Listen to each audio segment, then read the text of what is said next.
Thank you, ma'am. A very warm welcome to today's webinar on comparative world literatures hosted by Hindi University West Bengal. This webinar is a part of our ongoing efforts to foster intellectual dialogue and explore the unifying power of literature across the world. Through this webinar, we've aimed to understand how literature acts as a bridge across cultures. This session will be chaired by our Honorable Vice Chancellor of Hindi University, Professor Nandini Sahu ma'am. And today, we are honored to have a renowned literature, Professor Rajkumar sir, and established English creative writer, Dr. Nishi Pulugurtha ma'am, as our distinguished speaker. Now, it is my honor to welcome Honorable Vice Chancellor, Professor Nandini Sahu ma'am, who is also a former director of School of Foreign Languages, IGNOU, New Delhi. She is an established Indian English poet, folklorist, and a renowned creative writer. Not only that, she is one of the Amazon's best-selling author, and she's the author and editor of 21 books already. Apart from being a double gold medalist during her graduation and post-graduation, she is also the recipient of the literary award, the Gold Medal, from the Honorable Vice President of India for her contribution to English studies. She is the recipient of the prestigious Michael Madhusudan Academy Award 2024 and Lifetime Achievement Award 2024 as well. As a professor of English, her areas of research interest cover Hindu studies, critical theory, new literatures, Indian knowledge systems, comparative literature, children literature, folklore and studies, and American literature as well. Now, I would like to welcome Professor Nandini Sahu ma'am for the opening speech. Professor Nandini Sahu ma'am. Thank you, Paramita. I must congratulate you for taking this initiative and doing this important webinar, being the convener of this. I warmly welcome Professor Rajkumar and Dr. Nishi Pulugurtha. Both of them are my friends, very good friends. I would like to give some remarks about both of them before you formally introduce them to the participants. Professor Rajkumar is a senior professor and also the former director of Department of English in Delhi University. He is a name in the country when it comes to literary theory and Dalit literature and cultural studies, kind of very important and pertinent subjects. When I was new in Delhi in the year 2006, he was one of those people who made me feel at home in Delhi and then introduced me to the Delhi academic circle. Professor Rajkumar is a very dear friend. He is like an elder brother to me, and he is an established scholar, and he has been the examiner of many of my research scholars for their PhD, and he has been very, very kind. Apart from being a good scholar, he is an extremely kind and a genuine person, a person true to the trade, true to his profession, and also a true human being, a real human being. So, sir, I welcome you to this important lecture series of Hindi University. I hope that your discourses, your discussions are going to be very beneficial for our faculty and students. We are planning to introduce a new department of comparative world literatures. Your lecture will be used as a part of that new department, as as a part of that syllabus design committee, as a part of the new department, and everywhere we will be using your expertise, your support, and the lecture that you are going to deliver. And about Dr. Nishi Pulugurtha, I know her since I think more than a decade now through social media. I met her on Facebook. Then I got to know the wonderful work she has been doing. She is very popular among her students.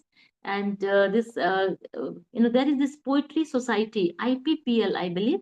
She has introduced that. She will talk about it. And she has united all the poets from West Bengal, especially from Calcutta, and then she conducts many programs through that platform. Recently, she had invited me to a Sahitya Academy program where I saw how seamlessly she has been conducting her programs, and she is academically very sound. She is an excellent poet and a very warm human being.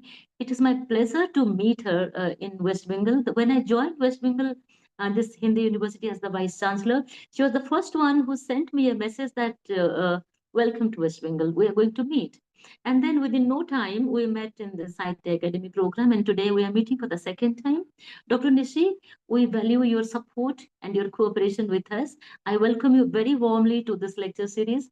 I hope that your lecture is going to be extremely beneficial for our students. Now, Dr. Paramita is going to introduce and welcome both of you formally. Thank you. Thank you, ma'am. Now, it is my great pleasure to welcome Professor Kumar sir, who is currently in Department of English of Delhi University. His research areas include autobiographical studies, Dalit literature, Indian writing in English, Oriya literature, and post-colonial studies.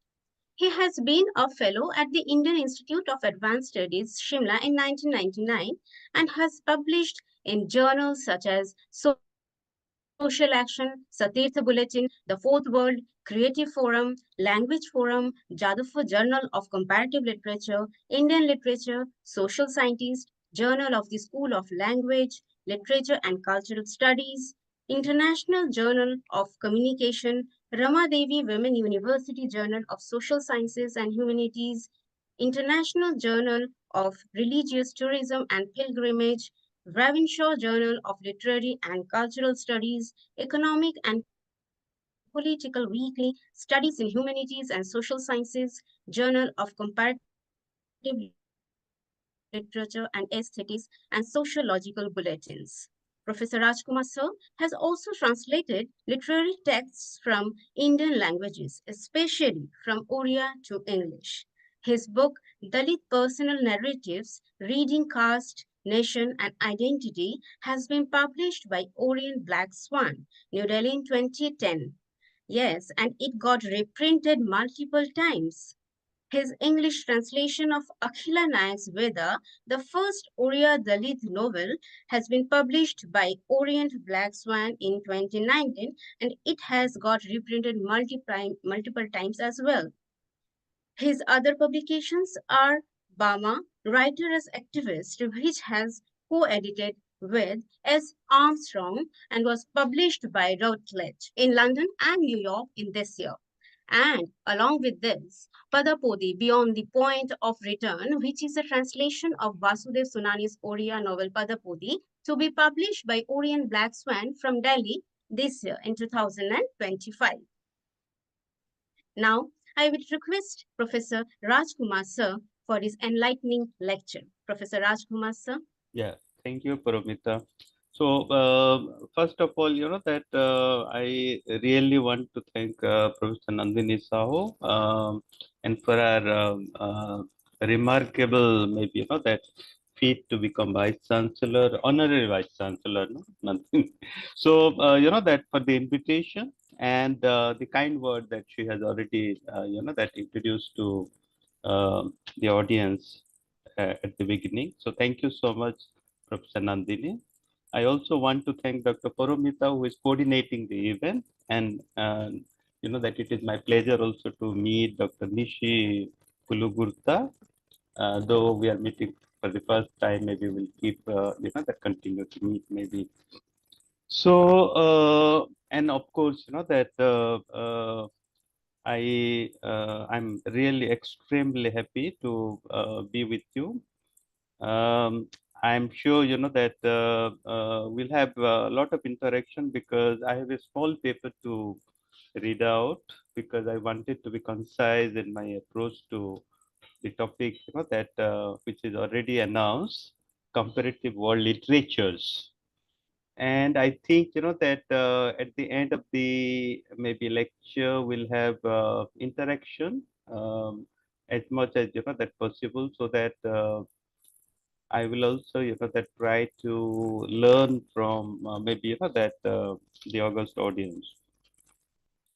Now the topic that I'm given maybe half an hour, maybe I'll try to finish it so that I'll be able to, that fully do justice to the topic that I'm trying to cover up. This is quite a broad and very general, the topic, and that's why I'm, that I have to throw my net far and wide to catch and collect some pressing issues relating to world literatures, and that too in a comparative perspective. So, that what I will try to do, I will raise some of the question at the beginning, which involves three words. One is, that what exactly is world literature. So maybe, that I'll try to go back to the very idea of world literature and its historical emergence. The second is because comparative perspective is what, that we are trying to hint at while studying world literature. I'll also try to bring what is called comparative literature, but again in a comparative perspective. And then translation, which happens to be an inevitable part of both world literature and comparative literature. I'll also raise some questions around the act of translation. So at the beginning, let me clearly tell you that these are some of the pertinent questions that we have to ask while addressing the topic like comparative world literatures. What is world literature? No, these are basic things that we need to understand because we have to be clear about what we are talking about. How is it different from universal literature or global literature? Which are the common parameters for comparison, if at all there are comparisons? What role does translation play in the formation of world literatures? What are the pedagogical challenges? Because all of us, we are either students or teachers, and we have to deal with text. So when we are talking about the pedagogical approaches, what are the parameters in which we have to, that face challenges? So these are some of the questions I will try to address throughout my lecture. But before I begin to answer this question, which I have raised already, let me give you a little background to the historical emergence of world literature. So let's deal with the idea of history. As commonly known, the term world literature, which is in German called Weltliterature. I'm not very good at German, so maybe that Welt literature, Weltliteratur. No, that is what that in German, and this is credited to the German writer. I'm sure that everyone knows about Johann Wolfgang von Goethe, who in 1827 has written thus, and I quote him. I am convinced that a world literature in a process of formation, that the nations are in favor of it, and for this reason make friendly overture. The German can and should be most active in this respect.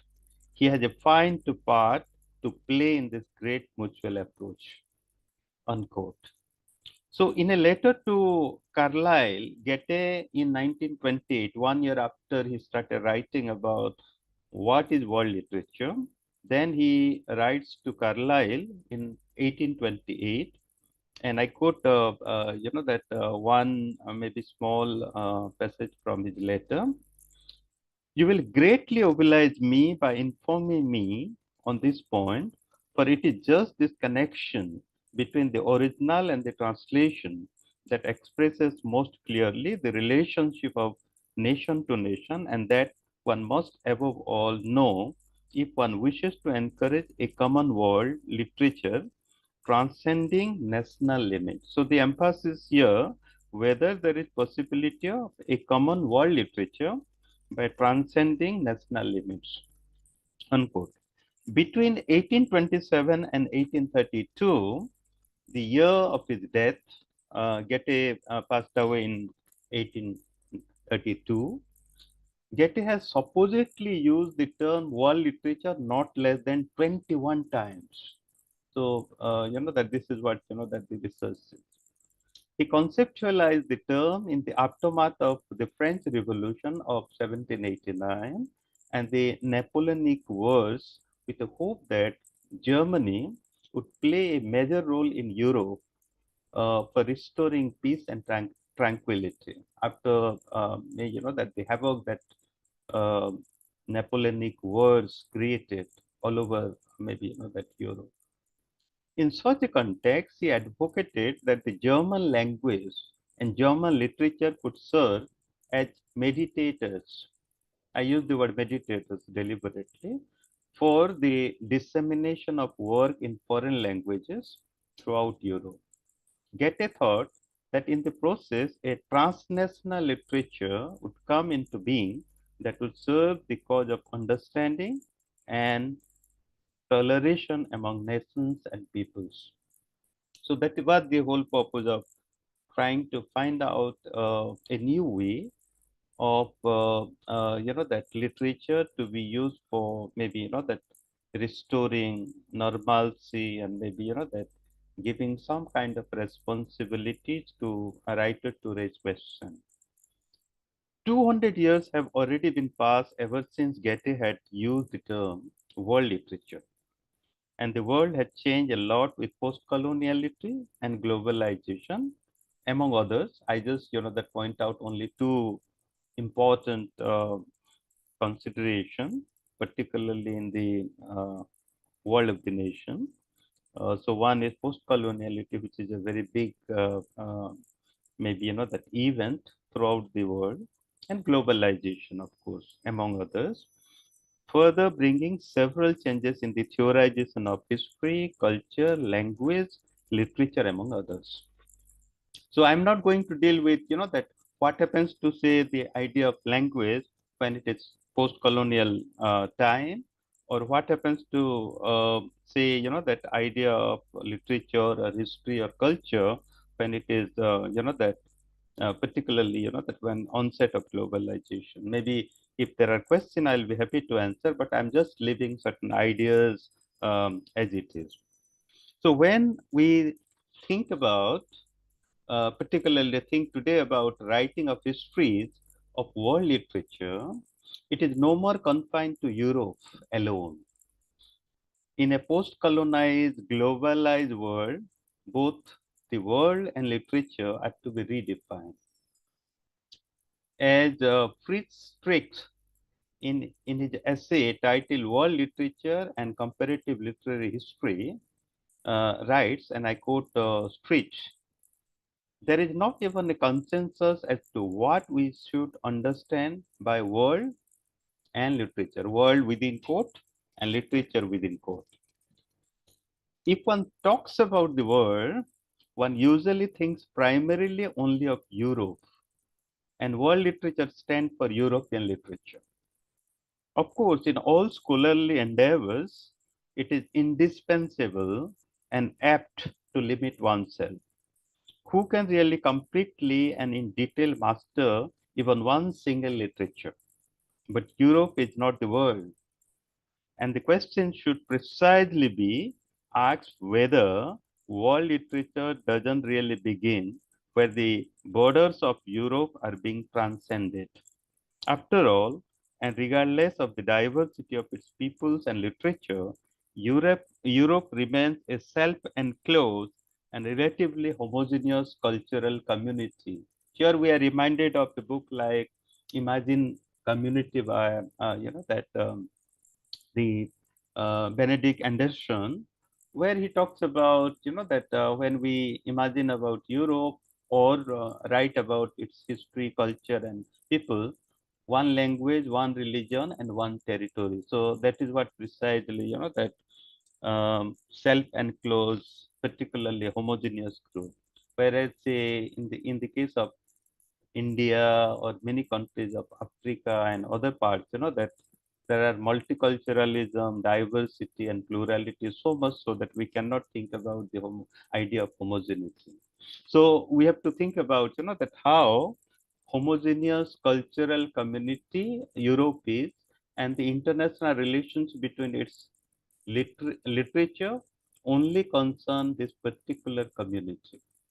One has to go beyond this Eurocentric perspective in order to gain the right to dare speak of world literature. So it is only through world literature that we can try to understand about not just Europe, but also its borders and that other people.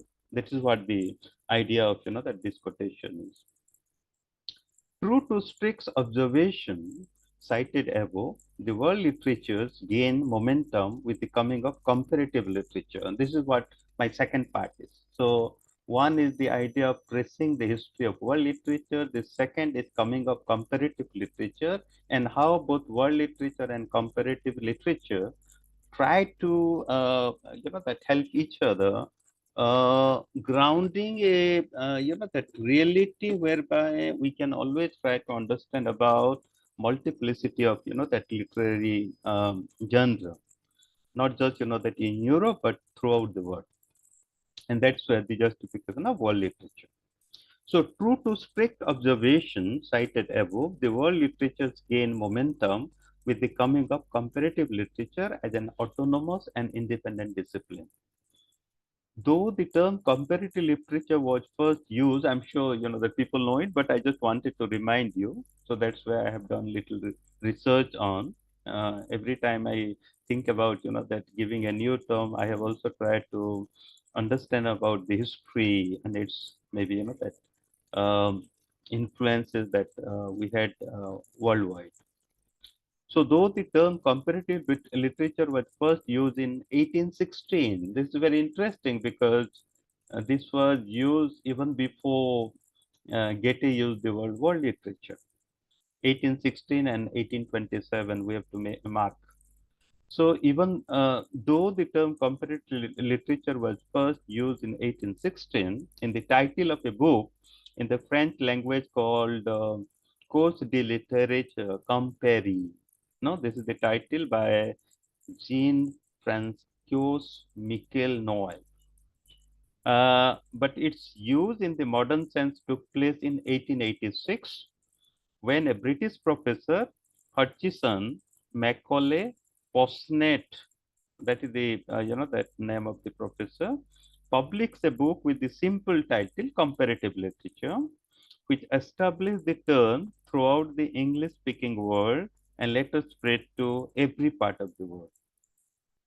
So from that England to Japan to America to now that every part of the world, including India and maybe that other part of Africa. With the coming of the comparative literature, the idea of literature took a new turn. Accordingly, the focus of the world literatures also changed significantly. As A.O.N. Eldridge, in his essay, The Universal in Literature, points out, and I quote Eldridge, in ordinary usage, the term comparative literature refers to relations between two or more national literatures. But it may also be used to indicate the relations between literature and other humanistic areas of study, such as art, music, cinema, the social structure, or science. Briefly defined, comparative literature can be considered the study of any literary phenomenon from the perspective of more than one national literature or in conjunction with another intellectual discipline or even several, unquote. So this is where, that Aldrich talk about how, that one national literature can be compared with another national literature or more than, that one. While comparative literature has opened up several areas to understand and appreciate the ways human expression can be studied in multiplicities. I use the word multiplicities without referring to maybe, that it is not just, that the literature, but also language, caste, race, religion, that gender and whatnot, that. So I use the word multiplicities, hoping that, that people will understand. So it has its limitation as well. though it has opened up several, that areas of understanding, but it has its own limitation. As Aldrich observes, and I quote Aldrich once again, to go from literature as such to comparative literature is a progress from unity to plurality. Please try to understand this, that because when we are talking about one literary discourse, it is one unit. So that's why the idea of unity. So now we are diverting our attention to the idea of plurality. It is obvious that comparison requires two or more elements to be analyzed jointly. At the same time, it is a reductive process, going from literature in the mass to constituent elements of two separate national literatures. Even if we consider the concept of literature in the broadest sense as comprising all works of verbal expression in existence, this mass of material must be broken down into parts or units in order for comparison to take place. Paradoxically, in this process of considering units or individual works rather than entire literature, the comparist tends to reveal the totality or universality of literature.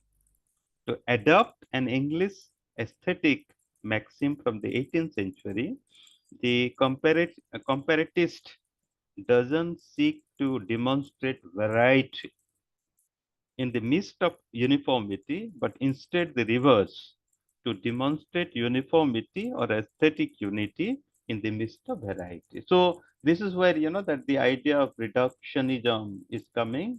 So there are two ways that one can understand about comparative literature. One is definitely trying to that make our understanding of literature in a vast span of maybe that several centuries, that when we compare, say, sometimes that comparison could be between Kalidas as early that maybe 4th century BC of an Indian playwright to Shakespeare who belongs to that 16th 17th century, that. So it could be as vast as possible, but what Eldridge talks about is by bringing the dimension of unit and parts while comparing, sometimes that we miss the entirety of the literary, that maybe that creation. So from uniformity to variety, of course, that he emphasizes often. So the second, that aspect of world literature is to bring the idea of comparative literature so that there is a way of understanding different milieus in which literature is being produced, whether it is cultural, linguistic, or that other that areas in which, meaning apart from thematic, that it is not just that when we talk about comparative literature, it is not just about the topical similarity, but also trying to understand about the way culture inhabits in a particular national literature. Also the idea of that religious that gender, ethnicity, and whatnot. So I'm just leaving the second part of my lecture by just hinting at that how comparative literature can aid to another dimension of understanding of world literature. The third component is language and translation. I'll just deal a little, not much actually, about. So language is an important component of literature, and translation plays a vital role to make the text available for the readers who may or may not be able to read the original language text. In that sense, translation is a discovery. In fact, translation as discovery is the title of the book, that by Sujit Mukherjee. I'm sure that people have read. Also, that his second book is Translation and Recovery, because we'll talk little about recovery.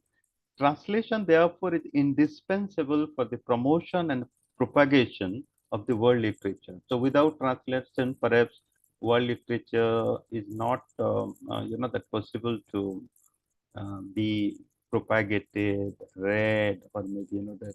So translation plays a very important role so far as world literature is concerned. But as we all know, translation at times is distrusted. So there is distrust because that good translation, bad translation. Also, that whether the translators does justice to the original text, because in the process, many of the cultural idioms and expressions are lost. So we are not going to deal with many issues relating to translation. I'm just leaving some of the words, hoping that that people will understand. So, translation at times is distrusted and even despised. That because uh, hope we in India know that translators are not being that properly paid, not respected. Meaning now perhaps that with Booker Prize, that coming to a translated text, perhaps the world has recognized the idea of translation, but then so far as the translated texts are concerned, they are not being equally uh, paid respect as compared to the original writing. Uh, so translator becomes, that the second fiddle. But we also know that if there are distortion in translation, it can readily be corrected, perfected, brought up to date by successive generations. As Albert Guerard, that I quote Albert Guerard, who emphasizes in the context of world literature, saying, and I quote one line from his essay, every age has and should have its new translation of Homer and Dante. And I say, why not? Because we all know that in India also one text sometimes has multiple translations. No, look at say Rasa Sundari Devi, the first Indian woman to write her autobiography, Amar Jivan. There are at least that two translations. Ghare Baire, Home and the World by Rabindranath Tagore has, that three different translations. So, that we know that it is possible that every generation reads if they find the translation imperfect or incomplete, they can always have their own translation and should be, that perfected if there are lacuna.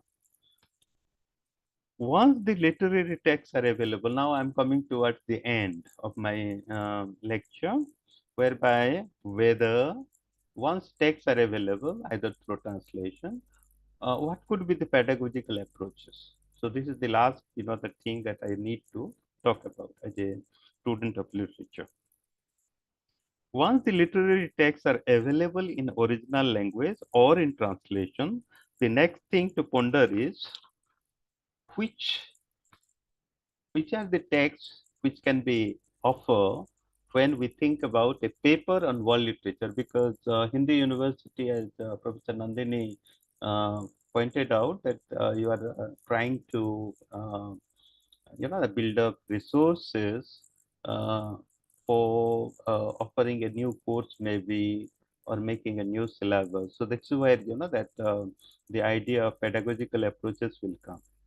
So I want to that bring uh, two that one or two things while talking about the pedagogical approaches. So now that the texts are available, which are the texts we can offer as a part of world literature, if at all there is a title of a paper called world literature.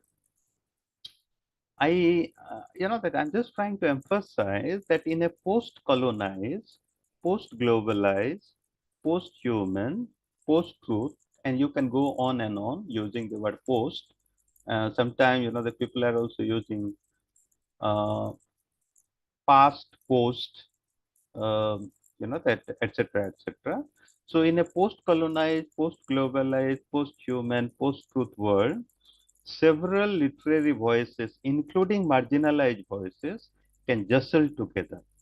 This is what that I'm talking about. So when we talk about world literature, we did talk about the idea of European literature first, but Europe is not the world, and that's why now we are trying to expand the horizon of that world literature by putting into several constituency, including the marginalized voices.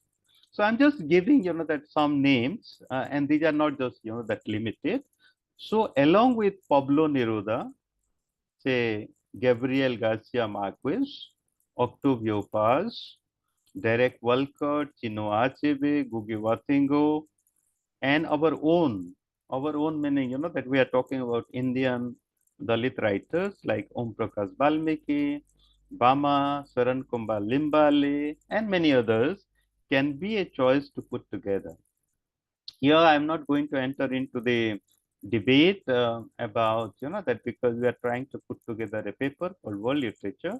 So maybe, that if questions arise, then maybe I'll be able to answer specific question. Otherwise, just I leave it to you.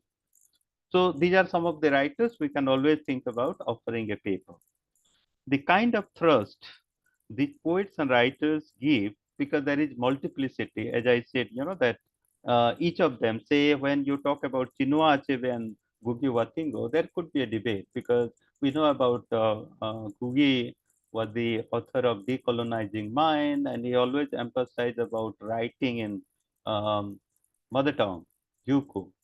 Whereas Chinua Achebe always, that thinks about writing in English so that English could be a vehicle to write the empire back. No, so there could be several debates. I'm not bringing all those debates. And within, say, post-colonial, even Dalit writers, there could be differences. Say, Bama is a very different writer who writes in Telugu. She writes about, say, Dalit Christian. So it is not just Dalit as a homogeneous entity, but there could be many more, the diversities and pluralities that is coming from even Dalit writers in India. So lots of that debates and discussion can take place, whom to include, and maybe that out of infinite maybe number of poets and writers. And that's why what I say here is the kind of thrust the poets and writers give to the ordinary and common in their everyday life deserve to be heard not locally but globally as well.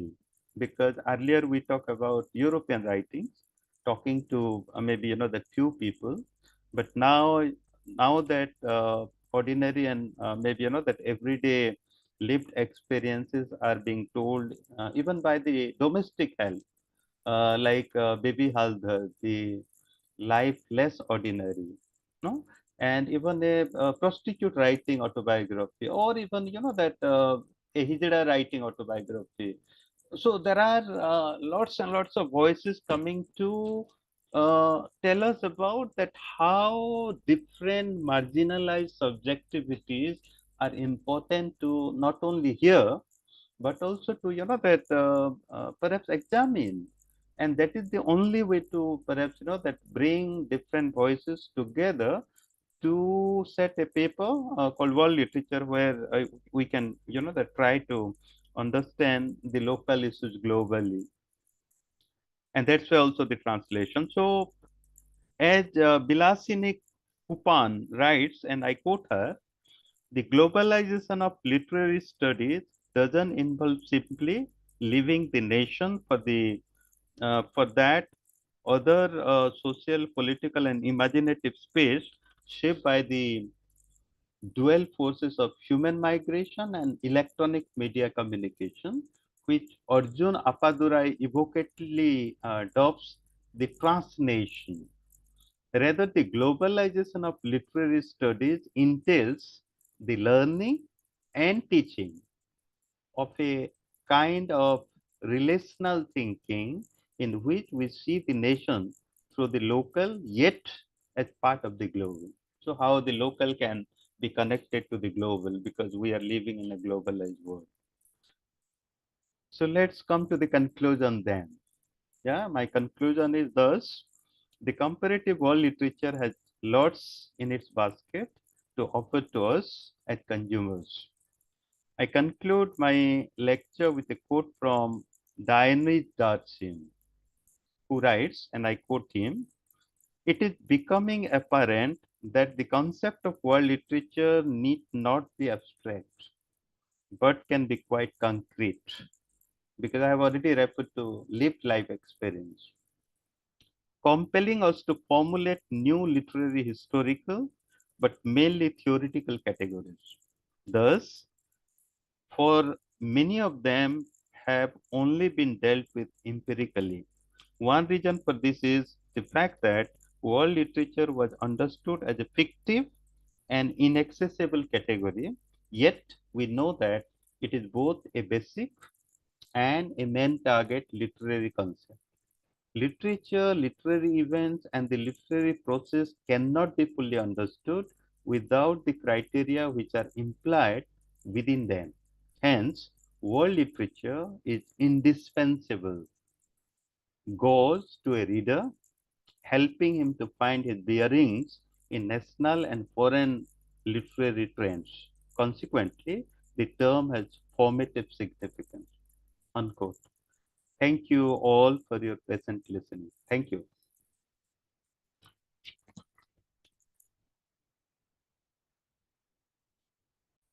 Well, thank you, Professor Rajkumar.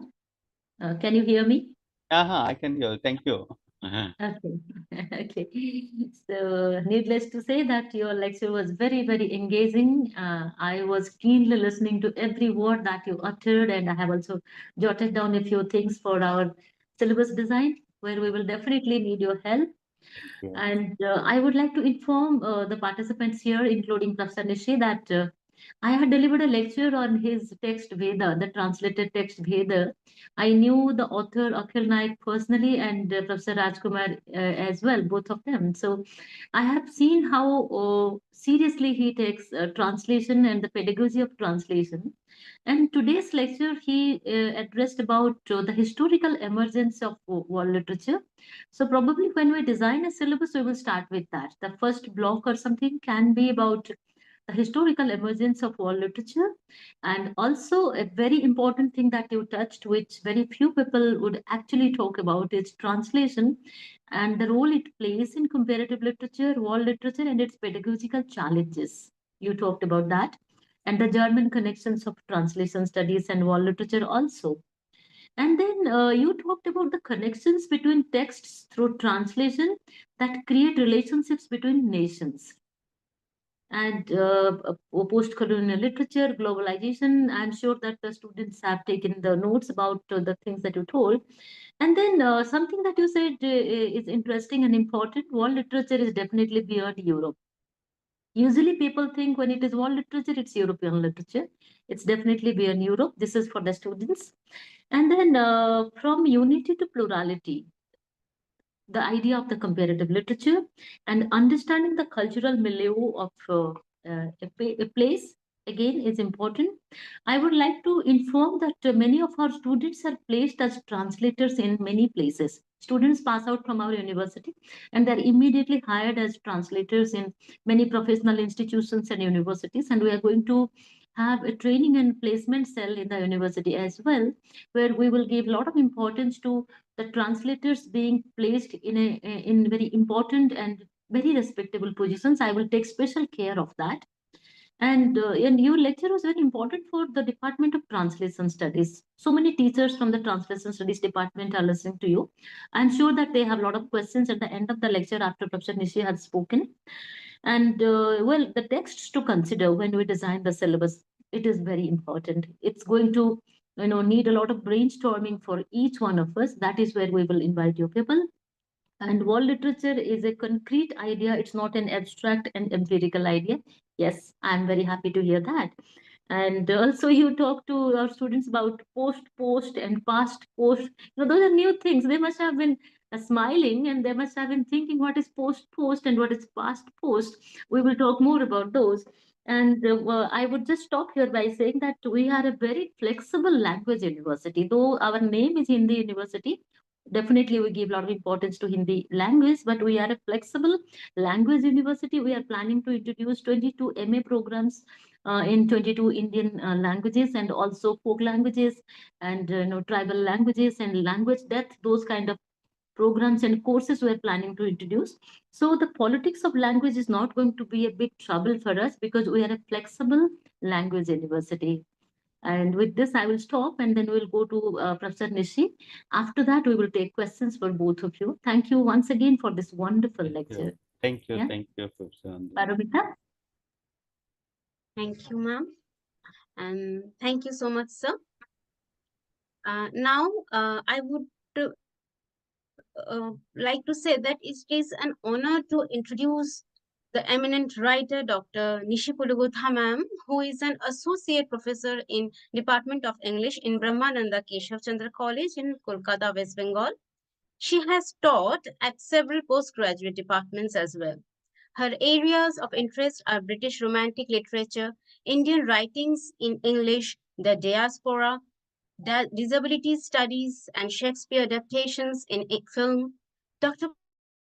Pulugurtha ma'am has published in referred international and national journals like in the Coleridge Bulletin, the Encyclopedia of Postcolonial Studies, Shakespeare and Indian Cinemas, Local Habitations, edited by Poonam Trivedi and Paramita Chakravarti. The Cambridge Companion to British Romanticism and Religion has been edited by Jeffrey W. Babu, among others. Along with this, she has a monograph on Durosio and has edited a special issue of Cafe de Senses on epidemics, pandemics, and literature, and a special feature issue of Muse India on Shakespeare in Indian cinema. She has also edited the volume of essays called Literary Representation of Pandemics, Epidemics, and Pestilence. She is an author, poet, editor, critic, and translator too. And her publications include travel writing like Out in the Open and Across and Beyond, in poetry like The Real and the Unreal and other poems, Raindrops on the Periwinkle, Looking Poems, Voices and Vision, in short stories like The Windowsill and Frame, and in essays like Lockdown Times. Um, I mean, it is exceptional, like the writer, the way she has given us so different kinds of literatures, I mean, the different things that we get to know from her. And one more thing I want to add here that her co-edited translation work, Bandaged Moments, is a forthcoming literary work from Nyogi Books. Along with this, she writes on Alzheimer's disease and she is a member of the Advisory Board of Alzheimer's and Related Disorders Society of India. She is also the Secretary of Intercultural Poetry and Performance Library in Kolkata, West Bengal. So now I would like to request Dr. Nishi Pulugurtha ma'am to enlighten us with her lecture. Thank you so much for that kind introduction, Paramita. I would like to thank Professor Nandini Sahu for this invitation and for making me a part in some way of Hindi University.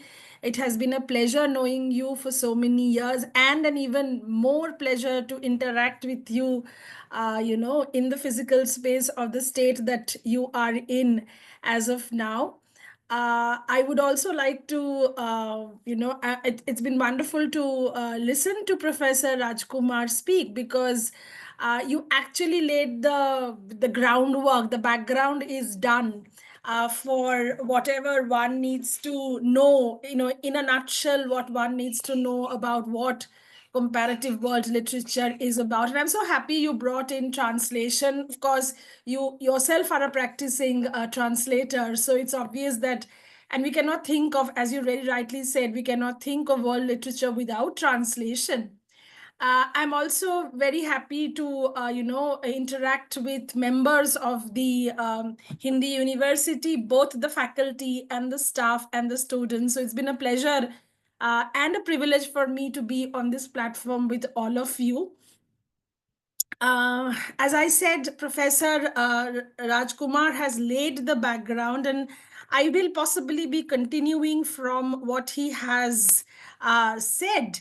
Of course, I will be focusing on one text, and then ultimately I will speak about initially about world literatures and then go on to speak about one particular text. I'm also so happy that he spoke so much about Dalit writing, because the text that I'm going to talk about is is a work written by a Dalit author and is also a translated text. So, we are kind of, though we have not interacted at all, this is the first time that I'm meeting Professor Rajkumar, but we kind of seem to be tuned one to another. And I'll end with speaking about my own experiences in the classroom, though I'm actually teaching. I belong to the Faculty of English Literature, but then right now the very discipline of English literature has changed so very much. We are not just doing English literature, but we're actually doing literatures in English. We are doing literatures in translation, very much in translation, because we have a paper on partition literature, and there we are also we do texts from Urdu, we do texts, Hindi text and Bangla text in English translation. So this is something that we are doing as of now. So so I feel that reading comparative literature helps helps enrich, helps widen our knowledge of different cultures. And when I say comparative literature, I'm so glad that Professor Rajkumar spoke of the fact that we are not just thinking of literatures written outside India, but we're also very much thinking about literatures written within India. And I think reading comparative literature helps us to widen our knowledge of different cultures, customs, history, the tradition. It also enables us to view different writings from very different angles, because we are also getting conversant with different critical ideas, with different theories. So, comparative world literature is an interdisciplinary approach, and Professor Rajkumar has spoken about this. It's an interdisciplinary approach to literature that combines the study of literature with other disciplines. And this is something which is very important. We're just not just doing literature, but we are also bringing in several other disciplines. The very word world in world literature is at the forefront of literary study, as it brings in global perspectives. This is something that emphasizes the study of literature as a way of crossing linguistic, national, and cultural boundaries. As I was working on, what to talk at this webinar, I was reminded of Rabindranath Tagore's essay, Bishwa Sahitya, World Literature, delivered in 1907, where Tagore explores the idea that world literature is a reflection of the unity of human experience and creativity. For him, he believed very strongly that world literature is a creative process that connects people across the world through a very common human struggle for aesthetic expression. Rabindranath interprets world literature as a humanist project generated at a moment when aesthetics transgress nationality, and when humans create a bond with difference. The aesthetic bonding in which the self opens to the other and vice versa engenders the possibility of crossing the borders of space, time, nation, and culture, each of which are very, very important. I'll just quote from what Rabindranath writes. Uh, the word Sahitya, literature, comes from Sahit, meaning together. Hence, if we take into account its etymological sense, we find in the word Sahitya the idea of a union. It is not simply a union of idea and one idea and another idea, or union of language and language, book and book. Nothing except Sahitya or literature can establish deeply intimate ties between one person and another, between past and present, between far and near. The people of a country deficient in literature have no vital bonds to join them. They remain isolated. Unquote. This is from Tagore's lecture. Encountering the world in Tagore's sense via literature is about the way we experience the ongoing creative potential of each individual as an intercultural effort on the writer's part, in the first instance, to remake the self and the other, the indigenous and the foreign, in an open-ended, superfluous, even gratuitously wasteful spirit of what he calls Ananda. Professor Rajkumar also spoke of the idea of translation, and which is a process that talks about the crossing of boundaries with an awareness of difference. And hence, it's also something that is needed to be understood and be aware of when we are taking into account cross-cultural relationships and problem areas. When we are doing translation studies and cultural studies, there's a lot of similarity. There's a lot of coming together of both of these areas when we are talking about translation. And when we are talking about world literature, comparative world literature, of course, translation is a very, very important area. So it is important to understand translation as a cultural technique capable of managing tensions arising from the shifts and differences seen in the source text and a meticulousness that discerns the interaction process. So there is a need then to talk of new qualities of translation, of cultural techniques for dealing with complex situations in which meanings, translations, and perceptions not only travel, but are also shifted and most importantly transformed. And as I said, the importance of culture in translation cannot be overemphasized. It's something very, very important. Tradition, geographic origin, all of these impact the context of language. And when practicing translation, it is vital to be sensitive to the moral and spiritual values of words to find the most accurate equivalence in the new language. I would here in my paper like to focus on one particular text, which of course was something that I began working on when I was working on the Sahitya Academy event, which Professor Sahu spoke about. And I was looking at that point of time about myths in that work. And this is a work, it's called a Dalit epic written in Telugu by a poet called Gurram Joshua, who writes this work called Gabbilam. And incidentally, there has been a new translation. Professor Kumar spoke about how there are multiple translations of the same work. And Gabbilam, this is not the first time it has been translated, but the work that I have in hand, the work that I have been reading is a very interesting translation, a very good translation of Gabbilam, which was published in 2022. And as he was saying that you could have various translations, there's a politics of translations as well. I was thinking about the several translations of this particular text that have existed. And the one that I have right now is the 2022 one, which has been translated from the Telugu by Chennaya Jangam. And Jangam actually won an award for this wonderful translation of this work that he does.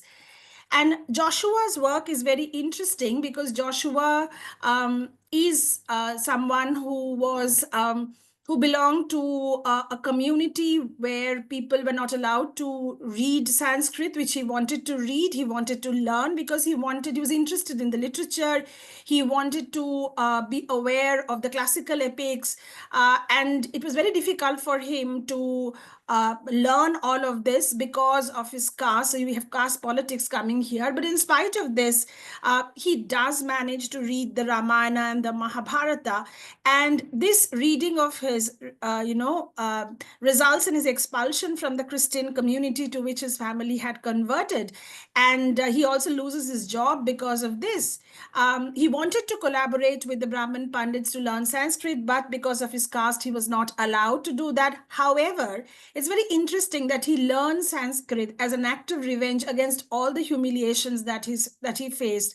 And his revolt was to challenge the status quo, where it was thought that poetry could only be written by an upper caste person, and only that poetry could be valued.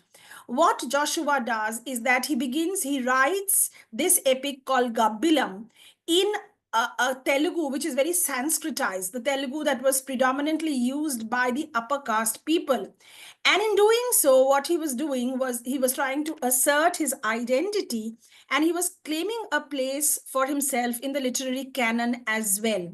The context of this work, Gabbilam, as an epic text is very unique because it managed to shake the foundations of classical Telugu literary sphere, because this is the first Dalit text which not only met but also exceeded the upper caste expectations of language.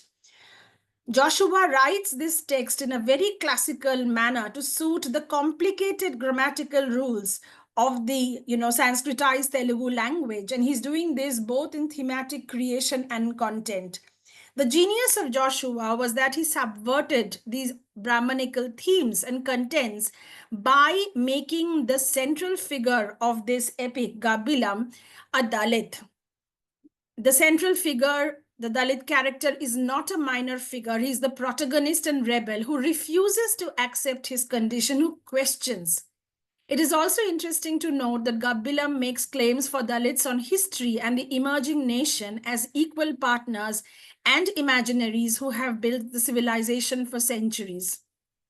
As I said, Joshua is challenging the dominant Sanskrit and Telugu literary sphere by choosing the bat, known as Gabbilam in Telugu. The bat, the animal, it's neither a bird nor an animal kind of thing, and it is generally believed in the Telugu circles that in Telugu culture that the bat is a bad omen, right? It is usually found in dark, damp places, hanging upside down. And he chooses the bat, he makes the bat, in Telugu it's called Gabbilam, the bat which is considered neither a bird nor an animal. And he uses this particular creature to speak about the existential status of the Dalits. He subverts the classical poem by Kalidasa Meghaduta, and instead of using swans, parrots, peacocks, or clouds as messengers, he uses the very stigmatized bat, the bat which is looked down upon as a bad omen, the bat which hangs upside down in temple towers to send his message of suffering to the god Shiva. This work was published in 1941, and as I said, this is a path-breaking work of literature, Telugu literature. And in the preface, Joshua notes, and I'm quoting, I wrote this text by keeping Kalidasa's Meghaduta, the cloud messenger, in mind and chose Gabbilam, or the bat, as the title. For some readers, it might sound harsh. The protagonist in Meghaduta sends a message of love. My protagonist sends a searing, poignant message. The protagonist in Meghaduta was sentenced to 1 year, but my hero was sentenced from birth, for generations without any end. The hero in the Meghaduta was a Hindu Cupid suffering from a burning desire to meet his lover. My hero is a victim of poverty that burns his stomach. That is why he says, even to hear my tearful story, one needs a soft heart. So this is very interesting what Joshua says out here, because what he's doing out here is he's trying to construct an alternative discourse similar to the one found in classical texts like Meghaduta. As I said, Gabbilam presents a Dalit man as the hero and protagonist, perhaps for the first time in the classical verse epic tradition of Indian poetry. So he's using the classical verse epic tradition, but he's subverting it. And this is one of the first earliest texts to speak about oppression, exclusion, dehumanization of the Dalits in a very casteist society. In Telugu literature, this particular text occupies a very important position, not just because of the way in which the hero was being presented or the protagonist was being presented, not just because you have a Dalit protagonist, but also because for the first time you have a poet using the language of ordinary people, bringing the language of ordinary people into the classical medium. Joshua's work, as I said, subverted the themes of classical Telugu literature, which was predominantly centered on imaginary romance or on the retelling of the Puranas and the epics, by bringing in the lived experience of the Dalits in his writing. The poem Gabbilam begins in Tanjore, modern Tanjavur, a city known for its literature and wealth, the once capital of the mighty Cholas, whose power and glory spread far and wide. And the protagonist belongs to this city. He's not given a name. And his identity is set out right at the very beginning. And I'll just quote a few lines from the poem. He stitched shoes to protect the feet of great upper caste heroes of the nation and led life as a dutiful man. The protagonist is all alone with no company, toiling hard to earn his livelihood. His is a life of suffering, one in which his touch is considered polluting. This is a line from the text. As he says, and I quote, born a slave and an outcast, how can he think of wife and children? So he doesn't get married. Not wanting to bring them into the world of despair, he lived his life celibate. And in these lines, Joshua's anger, suppressed anger and frustration at the condition of the Dalits in the social order that he is part of is clearly presented. So the protagonist of the poem is all alone after a day's hard work when a bat enters into his hut. He's all alone. The only other creature, living being with him is the bat. Shunned by the world, he finds in the bat an auditor who will listen to his tale. So he begins to tell his story to this bat. Right. And this entire scenario speaks about social isolation and the pathetic human response and the state. And he speaks of the bat, "O queen of bats, welcome to my house." I'm quoting from the poem. "You live in the most auspicious temples. You perform prayers standing upside down. You are visiting an untouchable who has no respect in society. It is a good omen for your children." He has one question for the bat, a question for which he seeks an answer. And his question is, why is he an outsider? Why is he an outcast, shunned by all? And the only person who can answer his question is the Lord Shiva, who is seated in Kailash. So he decides to make the bat his messenger. The bat is going to take this question that he has all the way to Mount Kailash. And the poem speaks about this journey, the long journey that this bat undertakes from Tanjore right up to Mount Kailash, where the question would be posed to the god. So what Joshua in the poem is doing is critiquing Hindu social and religious practices, and he's writing about the injustice and the exploitation. It's very interesting that he uses the literary language and combines that with the everyday language spoken by people, what is called Gramya language. This language was held to be offensive, but Joshua's use of them subverted the standard upper class use of language. His work became so popular that lines from the poem were sung in villages and they became people's songs. In his choice of the title, Joshua draws a similarity between the life of an untouchable and that of the bat. Just as the bat symbolizes a bad omen and is treated neither as a bird nor an animal in the Telugu cultural scenario, similarly, the Dalit man, the Dalit person, is not treated as a human being despite being a human, and is denied basic human rights and dignities. And he writes, and I quote, "Unlike the noble kings, exquisite birds like swans and parrots cannot become his messenger. That is why I chose a regular visitor to the home of the despised, a bat, as his messenger." I hope readers will agree and understand the aptness of the title. In his presentation in the whole poem, he laments the different dimensions of caste oppression and the miserable condition of the Dalits. Most importantly, he voices his protest against Hindu religious and social practices, ridiculing them, contesting these ideas.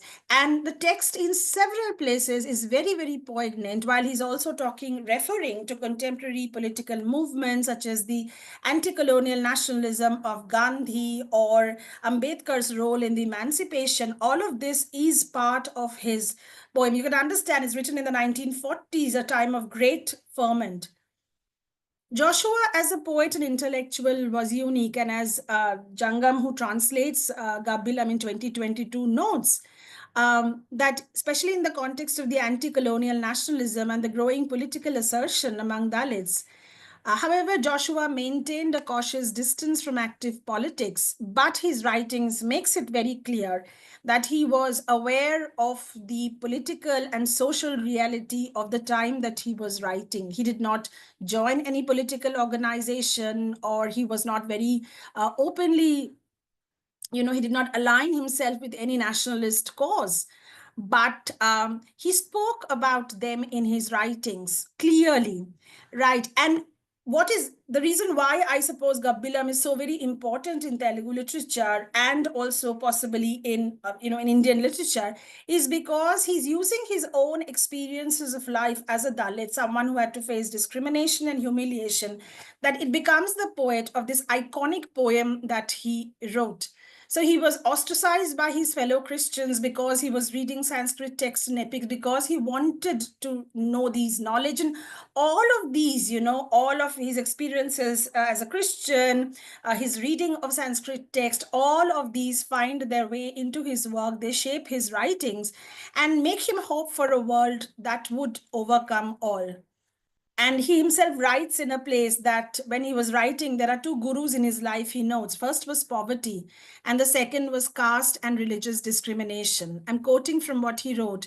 The former taught me patience in life, and the latter made me revolt, but they did not enslave me.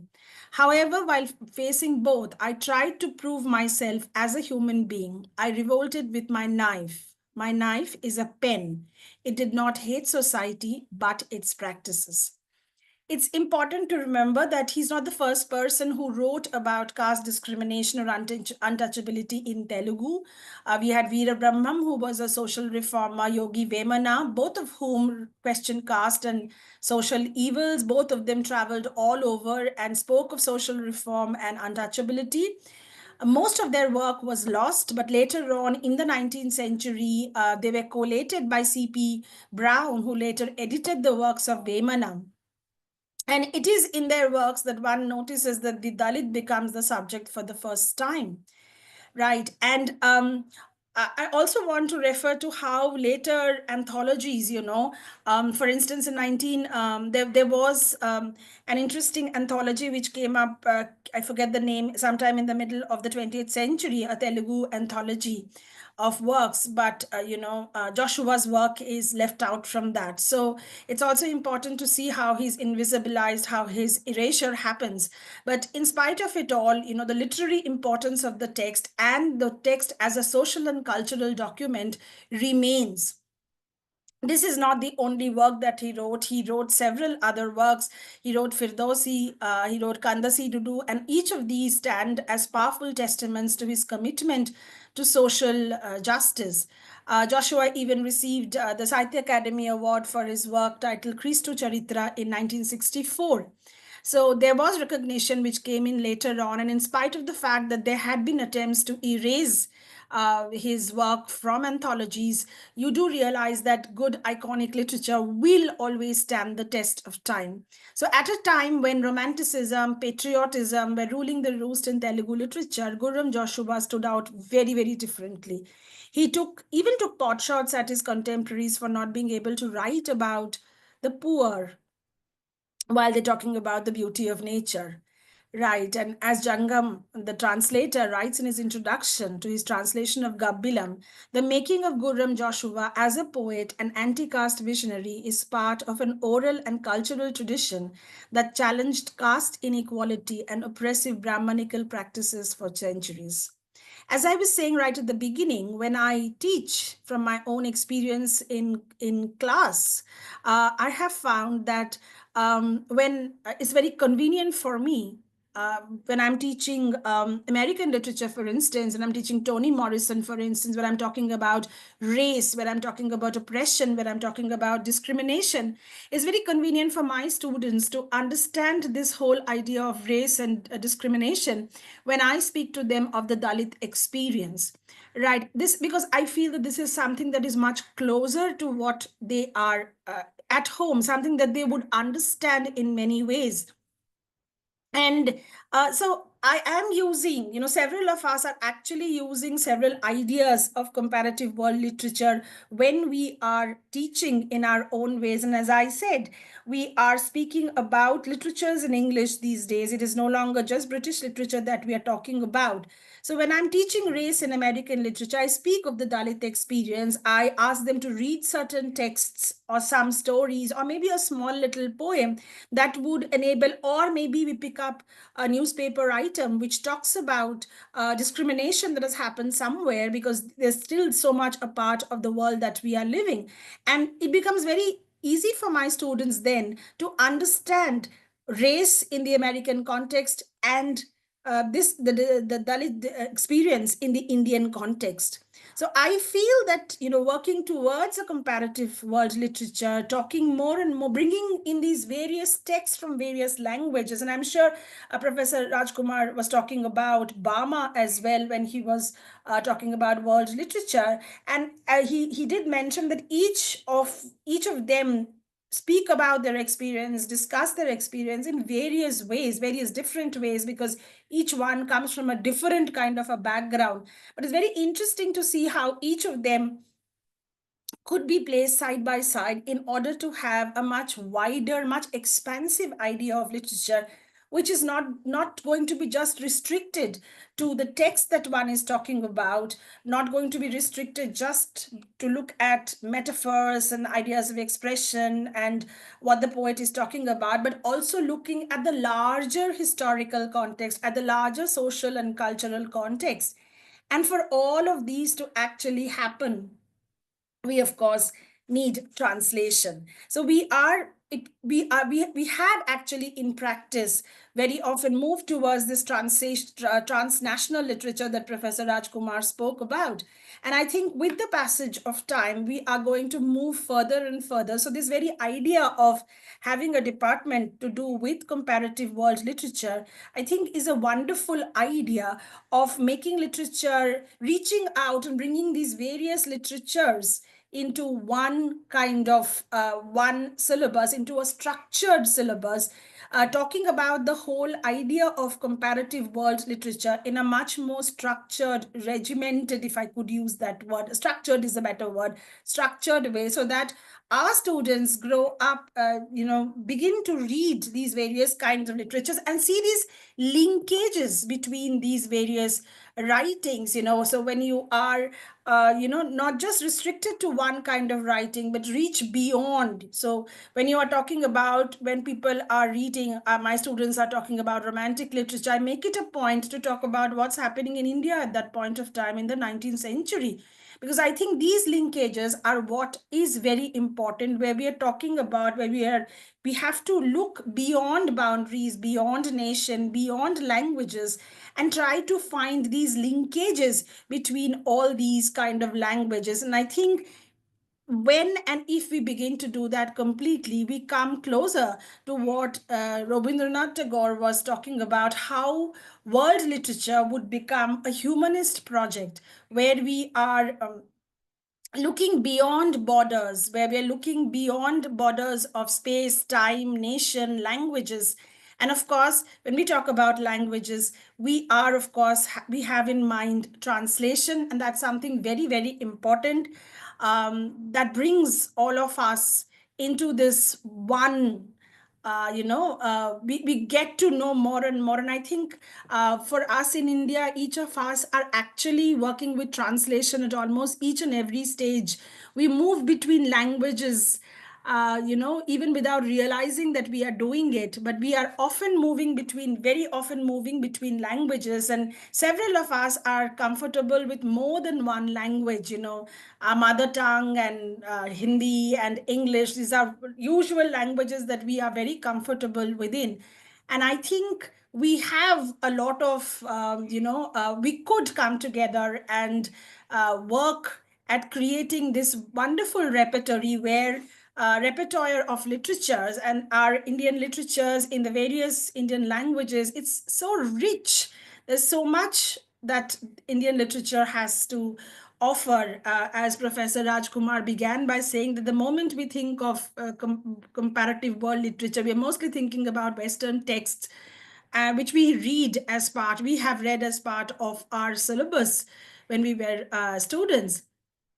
But it's important to expand that to include other literatures as well, in order to create this wonderful repertoire, where we are looking beyond just one language, just one culture. As it is in India, we cannot think of one language and culture. We have several, but we include all of this to formulate a new way of looking at literature, a new way of approaching literature, which is interdisciplinary, which talks about history, sociology, cultural studies, all of these together.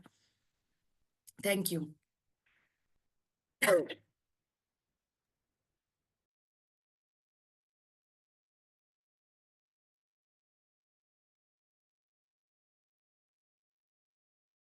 Thank you, Professor Nishi. Am I audible? Okay, okay. It was really reassuring and convincing to listen to you that the ideas that we have conceived to introduce a new department of comparative world literatures. It's something that is the need of the hour. When you talked about history, sociology, and cultural studies and literature departments, all of them coming together and creating a very interdisciplinary department on comparative world literature. So it was rather reassuring to listen to you. And I'm happy to play the role of the bridge between Delhi and Kolkata here without having any discussion among the three of us, like you, me, and Professor Rajkumar. We have not discussed anything, but somehow the lectures delivered by both of you were definitely in tandem with each other. It was as if it was designed this way. He theorized something like Dalit literature and translation studies and cultural studies, and then you took it further in a very, very flexible manner. And yes, you talked about the flexibility of English departments. We are very interdisciplinary now. English departments have taken all the literary theories that social sciences have been using. With the introduction of cultural studies, English departments have become very flexible. We are talking about green cultural studies, about ocean humanities, about blue humanities, about medical humanities and digital humanities, translation studies, hospitality studies, hospitality. In fact, a lot of things are, and sound culture studies. Look at the kind of things we are doing in the English departments now, in the literature departments, I would say. So you somehow touched upon all those things, and yes, you told about the crossing linguistic and cultural boundaries, and then creating a new discipline. Yes, and Tagore's Vishwa Sahitya, that book I was reading. Very recently, I was reading that book, Tagore's Vishwa Sahitya, where he talks about translation as a cultural technique. You have definitely taken a lot of interest in that text, and you hinted at that. And the role of culture and geographic origins in cultural studies is something that you emphasized. And the moral and the spiritual value of words, something that I really liked. So when we design a syllabus,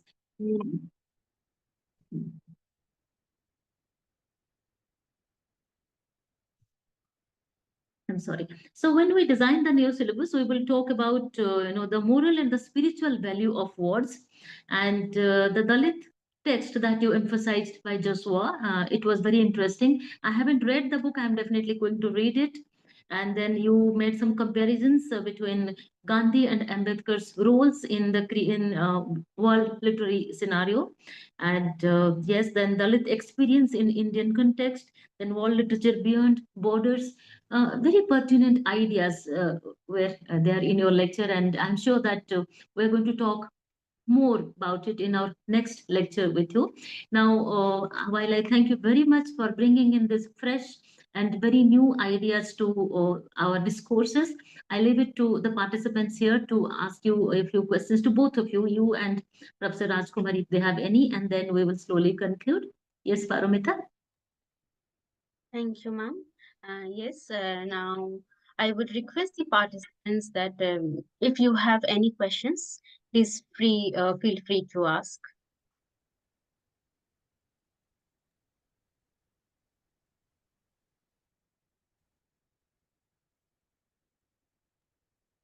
ma'am Yes. मेरा एक सवाल है, क्या मैं पूछ सकती हूँ? Yeah, sure, please. Thank you ma'am.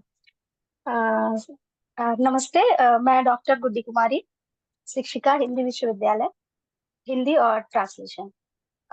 Sir, मेरा एक सवाल है कि डिजिटल युग में तुलनात्मक साहित्य के अध्ययन में क्या परिवर्तन आए हैं, और क्या डिजिटल युग में मानव अनुवादकों की आवश्यकता कम पड़ रही है?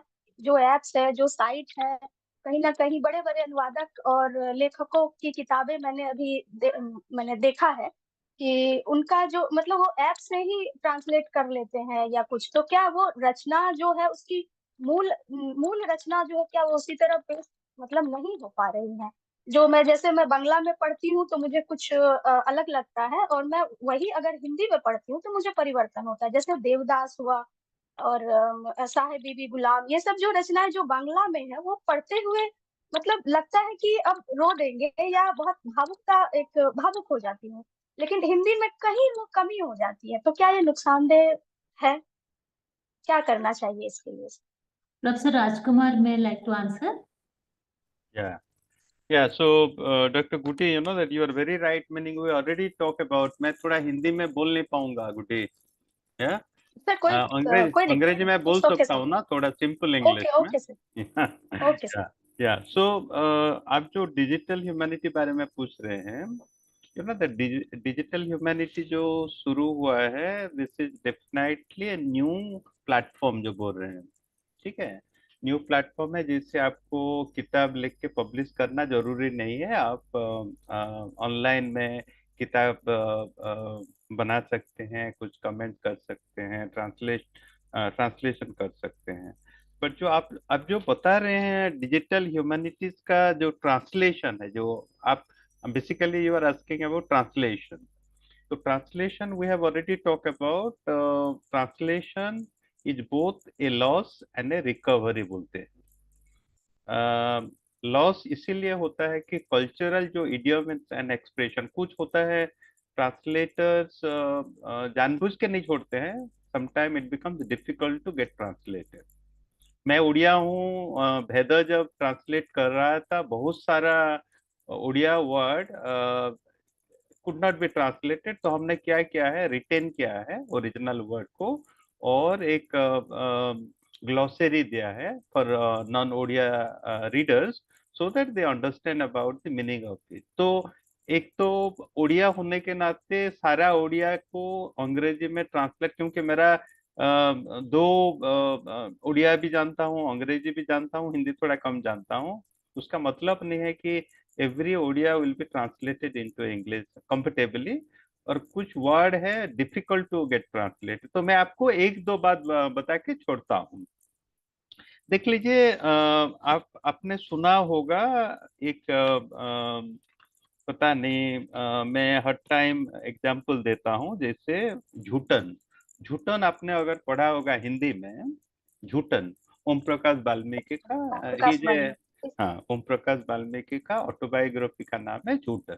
Yes yes. देख लीजिए, झूठन का ओरिजिनल टाइटल झूठन है, बट अंग्रेजी की टाइटल भी झूठन है, क्योंकि झूठन को अगर आप अंग्रेजी में बोलेंगे लेफ्ट ओवर फूड, तो उसका जो कल्चरल एक एक्सप्रेशन होता है, झूठन इज ए कल्चरल इडियम जो है, जो इंडियन कल्चर में जुड़ा हुआ है कास्ट के रिलेट, मीनिंग कास्ट के साथ।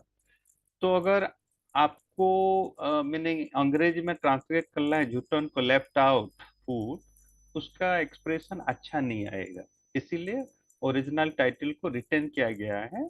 But then there are also you know that explanation about, तो आप अगर पढ़ेंगे झूठन को झूठन बोल के, then you understand about what the cultural practices about a Bhangi community और चमार कम्युनिटी इन उत्तर प्रदेश। लेकिन क्या हुआ है, कुछ ट्रांसलेशन ऐसा हुआ है, मैं जस्ट आपको एक दो एग्जाम्पल देके खत्म कर लूंगा। एक पंजाबी दलित राइटर है बलबीर माधोपुरी, उस उनका ऑटोबायोग्राफी का नाम है छांगिया रोग। पंजाबी पता है आपको? पंजाबी किसी को अगर पता होगा, छांगिया रूप का मीनिंग है, हम क्या करते हैं, जो घर में पेड़ रखते हैं, बानियन ट्री, पता है? बर बर बोलते हैं, हम बर बोलते हैं उड़िया में। वट वृक्ष। यस। बट वृक्ष को आप अगर घर में एक पॉटेड प्लांट में रखेंगे, छोटा सा पॉट में रखेंगे, तो बढ़ता जाएगा, तो आप क्या करते हैं, हर टाइम बोनसाई बना उसको दो। बोनसाई बना देते हैं, काटते रहते हैं। Yes sir. तो यस सर। चांगिया रूप का मीनिंग है, Dalit are treated as bonsai tree because they are never allowed to grow।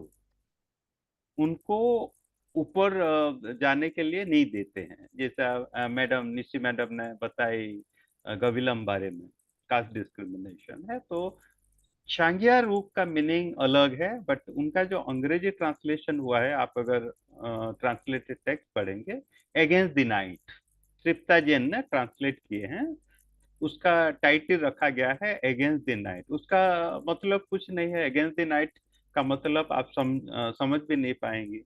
तो ऐसा ट्रांसलेशन में क्या होता है, अगर डिजिटल ह्यूमैनिटी का बारे में आपने पूछ रहे हैं, same problem you will encounter.